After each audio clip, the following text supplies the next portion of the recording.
Hello everybody, we are going to show you how to use an open source router firmware known as OpenWrt, to basically dynamically block bad guys looking at services that don't exist, basically crawling around your back door, poking and prodding. And we're going to add those guys dynamically to a block list because we don't want them on our network because they're up to no good. And we're also going to be downloading a list of known bad guys to also keep them off our network and log and notify us when they do show up. So on the right, I've got me Android phone. On LTE. I'm not using Wi-Fi or anything, so this is my mobile network's IP here. This is going to pretend he's our attacker for today. His IP is 199.7.158.58. You can see there. So what I've done with him is I've pulled up a web server that's running on my home network, and you can see that the page just serves up HTTP headers plus the IP address that you're connecting from, the remote address. Okay, so now that we have this working fine, what we're going to do is we're going to basically poke and prod in the back door.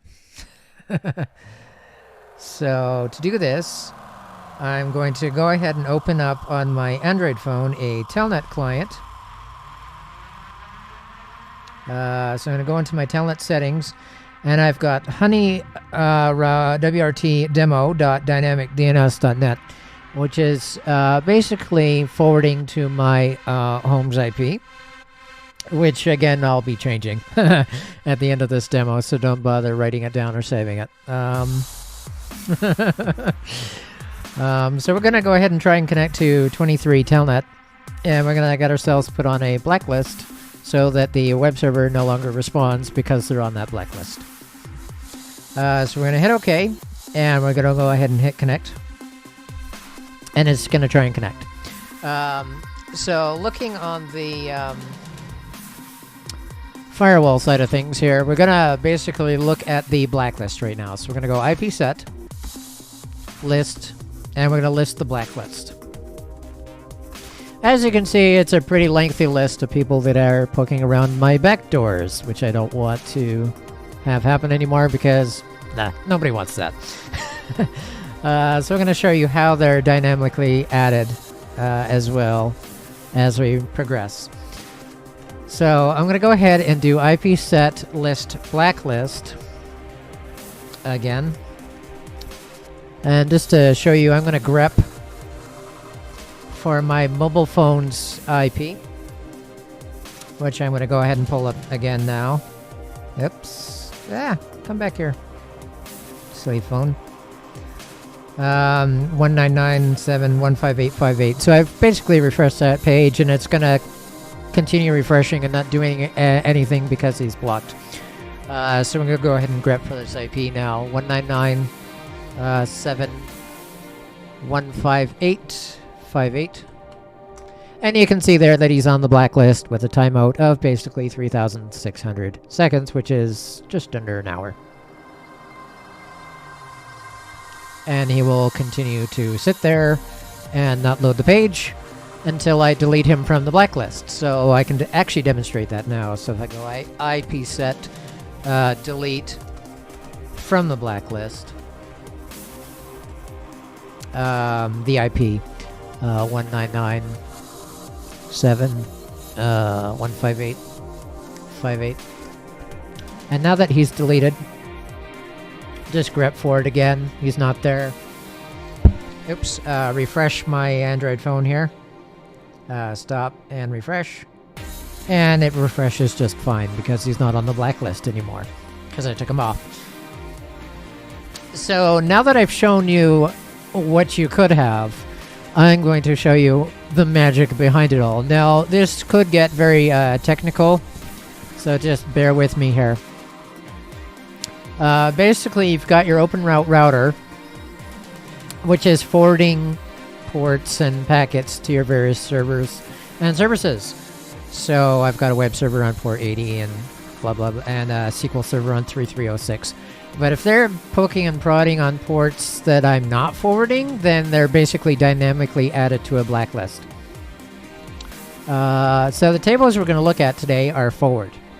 So iptables, we're going to do just NVL. We're going to look at the forward table. And you can see what he's doing is taking in from eth0, which is my router's internet interface. We're going to look at zone 1 forward. So everything that's originating from the internet over eth0 on my router is going to fall into this table of zone WAN forward. So we're going to go ahead and look at that. NVL zone WAN forward. And then from here, we can see we've got a custom user chain at the very top there, which is forwarding WAN rule.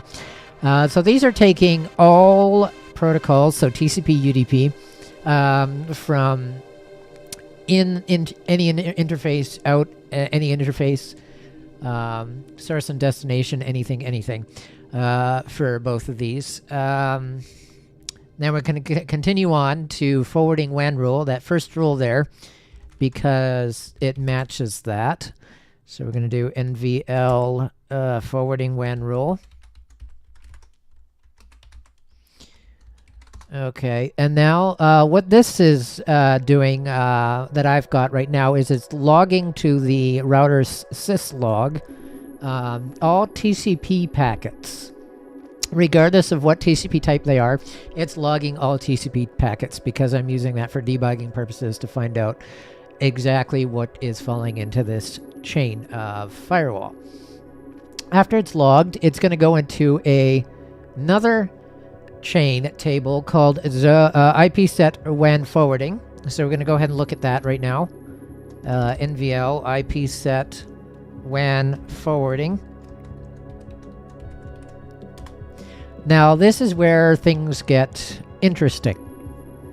So if the packet has survived those first 3 chains and rules, it's going to fall into this rule right here, which basically says, if you're not a SYN packet, go away. We don't care about you. We only care about SYN packets. TCP SYN. And what a TCP SYN packet is basically somebody knocking on your door saying, hi, is anybody there? Hi, is anybody there? And then it's up to your server or service to acknowledge that SYN packet, known as ACK, which is like, hi, yes, we're here. Hi, yes, we're here. So we only care about TCP SYN packets in this chain. So going down, the first thing we're going to look at is, hey, are you on the whitelist? If you're on the whitelist, we're going to match that source IP, and we're going to accept you because that's what we do. We like people on our whitelist. And people we don't like, you're on our blacklist. So if you're on our, if the source IP is on our blacklist, you're going to go to our blacklist chain, which basically logs you and drops you on the floor. And then if you're coming from the Department of Defense, DOD, you're matching that chain. So far I've got nothing there. Nothing's matching, but say there was, then I would get sent to that table and logged, and my cell phone would be alerted, hey, somebody's coming in from the DOD, that you should probably investigate that. So then if you don't match the whitelist, the blacklist, or the DOD, you go into our custom list. Now, before I go into our custom list, below that we've got rules that say, okay, if you don't match any of the above, you're going to be added to our blacklist because you're poking and prodding away in spaces that you shouldn't be. We're just going to go ahead and add you to our blank list. And we're going to log you, and we're going to drop you right then and there on the spot if you're a TCP SYN packet. So I'm going to go ahead and look at the custom list now. So these are the people that are not dynamically added to the list. These are known bad guys, are going to be into the ipset custom. So we're going to go ahead and look at that. ipset custom. Okay, so the first set that I've put in here is the bogons, which is basically non-routable IPs. So your local area networks, your IPs that haven't been assigned to anybody yet. If you're coming from a bogons, you're definitely up to no good. We're just going to log you and drop you. If you're coming from a known attacker, you're going to be on the Norm Shield high attack list. We're going to log you and drop you. If you're coming from a data center, well, I don't want you anyway. I'm going to log you and drop you. This is where users will have the choice of accepting from certain lists, and this is where I will go into further detail as we progress through the demonstration. Then I've got Canada zone. I should have US zone there. I don't know why I don't right now. But if you're a Canadian IP, we can log you and accept you or drop you. And then if you don't match any of these, you're returned to the previous chain, which is ipset when forwarding and logged and dropped for further processing. So that takes care of all of that. This is a lot of stuff to cover. So the next thing that I'm going to be going over right now is these custom sets, where to get them, where to find them, what they do, and whether to accept or drop them.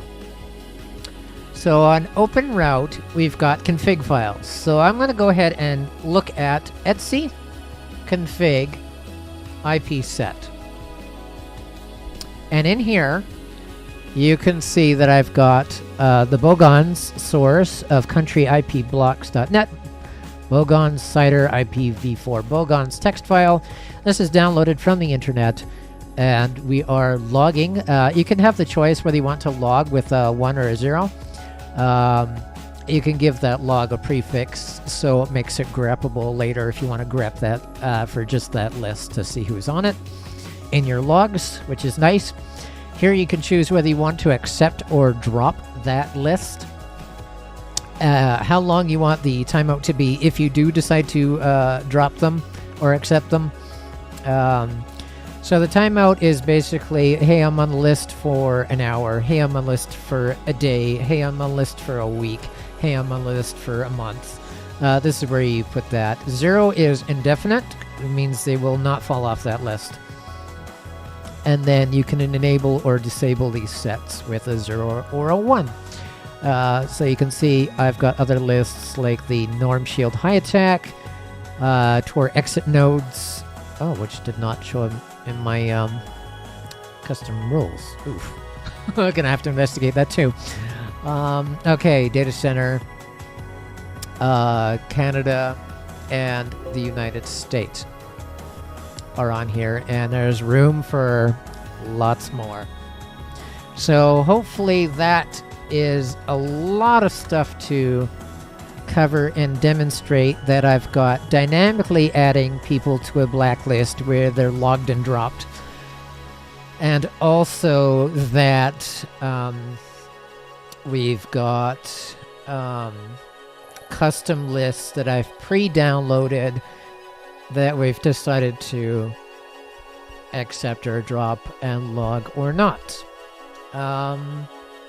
Thank you so much for this demo, and I will continue on with the presentation. Thank you very much.